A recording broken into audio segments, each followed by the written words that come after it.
শুভ সকাল বন্ধুরা, তোমরা সবাই কেমন আছো? আশা করছি অনেক ভালো আছো, আর আমিও ভালো আছি।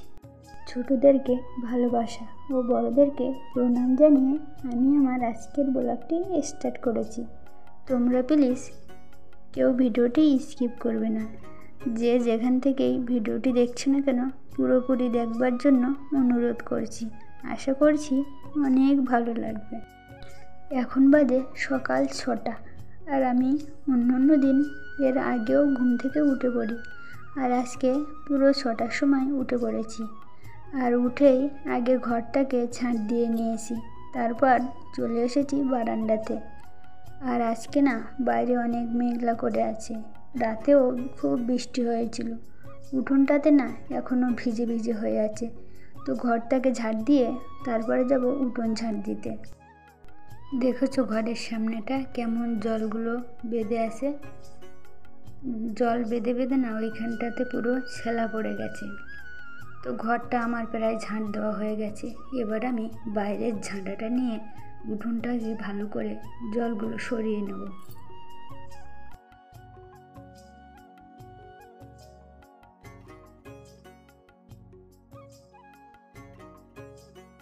ঝাঁটাটা না ওই ঘরের সামনে রেখে দিই, তাই ওখান থেকে নিয়ে আসলাম। এসেই বৃষ্টির জলে জুতোগুলো ধুয়ে ধুয়ে রেখে দিচ্ছি। এবার বৃষ্টির জল দিয়ে দড়ির ধারটা ভালো করে ধুয়ে নিচ্ছি, আর ধুয়ে নিয়ে ঝাঁটা দিয়ে জলগুলো ভালো করে এই সাইডে সরিয়ে দেবো। আর ওই দিকটাতে না জলগুলো যাবে না, কারণ ওই দিকটা ঢালাই করার সময় উঁচু হয়ে গেছিলো, তোমাদের আগের ভিডিওতে বলেছিলাম না। তার জন্য জলগুলো ধুয়ে ধুয়ে এই দিক দিয়েই বের করে দিচ্ছি।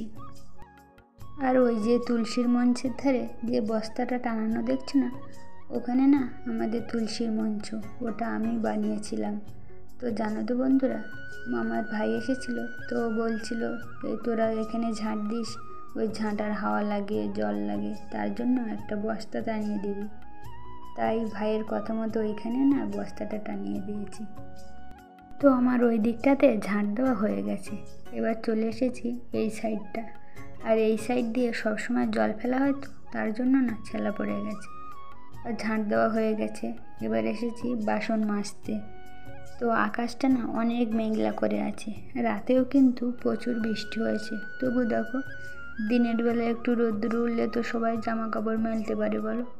তো আকাশটা দেখো, মনে হয় এক্ষুনি বৃষ্টি আসবে। তো যাই হোক বন্ধুরা, আমি আমার কাজগুলো সেরে নিই। আর যতই এখানে বৃষ্টি হয় না জানো তো বন্ধুরা, ততই এখানে মশার উপদ্রব বেড়ে যায়। আর আমাদের কলপাড়ে তো আসাই যায় না, এত মশা। যখনই আসি না, অন্য সময় ডিমের ট্রে ধরিয়ে রেখে দিই, কিন্তু আজ তো ঘরে ডিমের ট্রেও নেই যে ধরিয়ে রাখবো।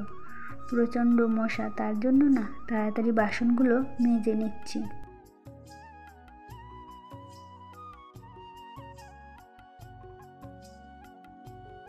আমি আকাশটার দিকে দেখছি আর বাসন মাজছি যে কখন বৃষ্টি আসবে।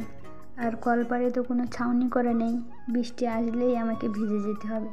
তার জন্য তাড়াতাড়ি বাসন মাজছি। বলতে বলতে দেখো বৃষ্টি চলে এসেছে, আর আমি ঘরে চলে আসলাম। প্রতিদিনের মতো আজও না পেঁপে ছাড়িয়ে নিয়েছি, এগুলোকে ভাতে দিয়ে দেবো। আর ভাতটাও দেখো আমার ফুটে গেছে, পেঁপেগুলো দিয়ে দিচ্ছি।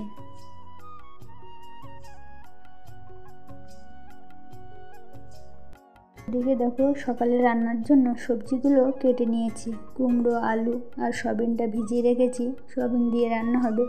আর এদিকে শসা কেটে নিয়েছি, চাটনি করব। আর ভাতটাও আমার হয়ে গেছে। সয়াবিনের সাথে জিরের গুঁড়ো দেবো বলে ভেজে নিয়েছি। আর আগে আমি চাটনিটা বসিয়ে দিয়েছি। তো রান্নাটা হতে থাক, তোমরা ততক্ষণ ভিডিওটি দেখতে থাকো, কেউ কিন্তু স্কিপ করবে না। তো সকালবেলার খাওয়া দাওয়া রান্না বান্নার কাজ তো কমপ্লিট হয়ে গেল। 2 ঘন্টা ধরে মেয়েকেও খাইয়ে উঠলাম। এবার দেখো, মেয়ের ঘরে জামা ছিল ভিজে, সেইগুলো বাইরে মেলতে এসেছি। আর কয়েকটা জামা কাপড় আছে, ওইগুলোকে কেচে নেব। আর পাশের বাড়ির পুচকুটাও চলে এসেছে আমার মেয়ের সাথে খেলবে বলে। আর এদিকে দেখো, কলে এসে দেখলাম মাঠে না কি মাছ বাচ্চা চড়াচ্ছিল, তাই তোমাদেরকে দেখালাম। বলো তো এটা কি মাছের বাচ্চা?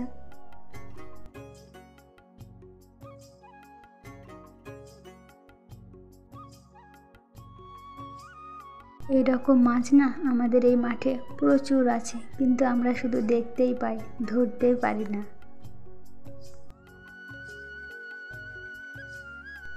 এবার আমি চলে এসেছি জামা কাপড় কাচতে।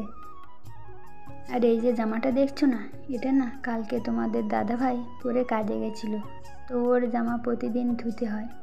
আজকে যেগুলো পরে যাবে সেটা কালকে কাচতে হবে, কালকে যেটা পরে যাবে তারপরের দিন কাচতে হবে। আমার তো প্রতিদিনই জামা কাপড় কাচতেই হয়। আর যদি একদিন না কেচে রেখে দিই না, তো অনেক হয়ে গেলে তখন তো ভীষণ অসুবিধা হয়ে যায়। আর এই যে প্রতিদিন বৃষ্টি হচ্ছে, একটা দুটো জামা কাপড় হলে ঠিক আছে, কিন্তু অনেক হয়ে গেলে তো আর শুকানোর জায়গা থাকে না। তার জন্য প্রতিদিনের জামা কাপড় প্রতিদিন ধুয়ে নিই। আর জানো তো বন্ধুরা, এখন তো আমার অনেক অল্প জামা কাপড় পরে, কিন্তু যখন মেয়ে ছোট ছিল না তখন প্রচুর জামা কাপড় পরতো। মেয়ে রাতে টয়লেট করতো, সেগুলো ধুতে হতো।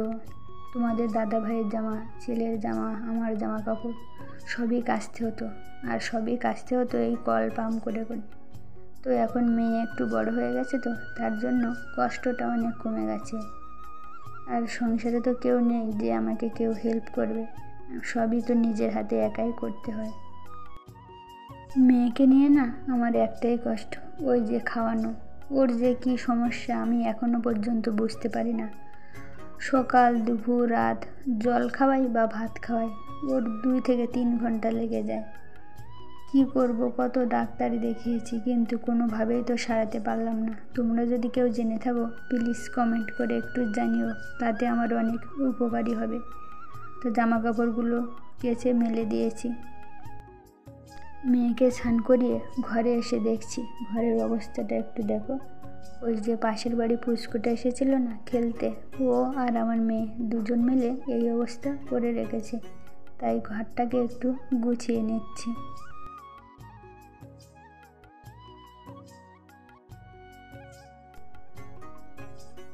আর এই যে রান্নাবাটি সেটগুলো দেখছো না, এটা মেয়েকে নতুন কিনে দিয়েছি। এর আগেও না 3 সেট কিনে দিয়েছিলাম, সেগুলোতে কাদা দিয়ে রান্না করে করে নষ্ট করে ফেলেছে। তাই এইগুলো রেখেছি ঘর বেয়ে খেলার জন্য। আর আমার তো ছেলে মেয়ে সামলে, সংসার সামলে, রান্নাবান্না করতে করতে প্রতিদিন না ঘর মোছা হয়ে ওঠে না। তো বৃহস্পতিবার আর যখন আমি সময় পাই তখনই ঘরটা মুছে নিই, কোনো দিন বিকালে বা কোনো দিন সকালে। তাই তোমাদের সঙ্গে ঘর মোছাটা শেয়ার করতে পারি না।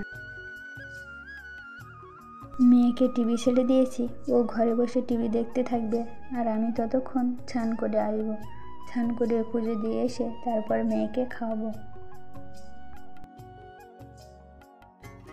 মেয়ে চুল বেঁধে দেওয়ার জন্য বলছিল, তাই চিরুনি দিয়ে আঁচড়াচ্ছিলাম, কিন্তু দেখো চুলগুলো না প্রচণ্ড ভিজে ভিজে, চুল তো বাঁধতে নেই। তাই গামছা দিয়ে ভালো করে শুকিয়ে আবার দেখছিলাম যে বাঁধবো কিনা, কিন্তু আর বেঁধে দিইনি, মাথাটায় চেনে রেখে দিচ্ছি। তোমরা একটু লক্ষ্য করে দেখো, মেয়ে এক মনে কিন্তু টিভিটা ভালো করেই দেখতে চাইছে বারবার, কিন্তু ও যদি ওই মন দিয়ে ভাতটা খেয়ে নিত তাহলে যে আমার কত উপকার হতো তা তোমাদের বলে বোঝাতে পারবো না। ওকে খাওয়াতে গিয়ে না কখনো কখনো কেঁদে ফেলি, মাঝে মাঝে মনে হয় এই সংসার ছেড়ে চলে যায়, আর সহ্য হয় না। কেউ নেই যে আমি না পারলে ওকে খাইয়ে দেবে, সবই তো একা হাতে করতে হয়, ধৈর্য থাকে না। তো তোমাদের সাথে কথা বলতে বলতে স্নান করে চলে এসেছি, আর মাথাটা না আঁচড়ে নিচ্ছি। আর আমি তো সব দিন মাথায় জল দিতে পারি না, তোমাদেরকে আগেও বলেছিলাম, কারণ আমাদের এখানে জলগুলো না ভালো না, তার জন্য সব দিন জল দিই না।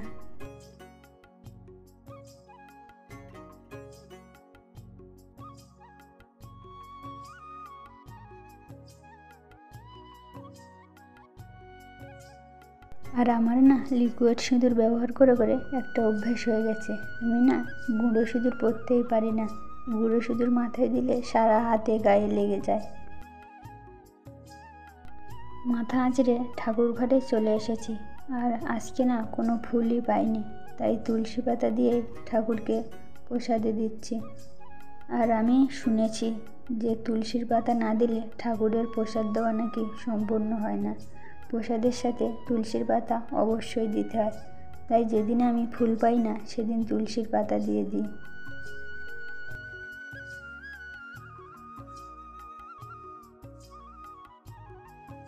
ঠাকুরের প্রসাদ সাজানো কমপ্লিট হয়ে গেছে। এবার আমি একটু ধূপটা ধরিয়ে নিচ্ছি।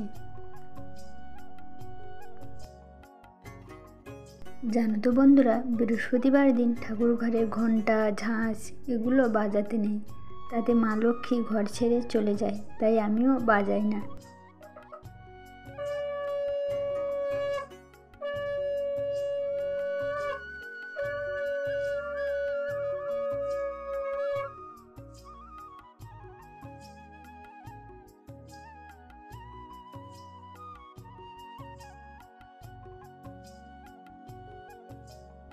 টাইম কলে আজকে জল এসেছিল, আর পুজো দিতে যাওয়ার আগে বালতিগুলো পেতে রেখেছিলাম। তো এসে দেখছি জল ভরে সব জল পড়ে গেছে, তাই জলগুলো তুলে নিচ্ছি। আমাদের এই কলে জানো তো সবসময় জল দেয় না, আর যদিও দেয় কখনো বালি কখনো ভালো ঠিক নেই। আর দেখো কত সরু হয়ে জল পড়ছে।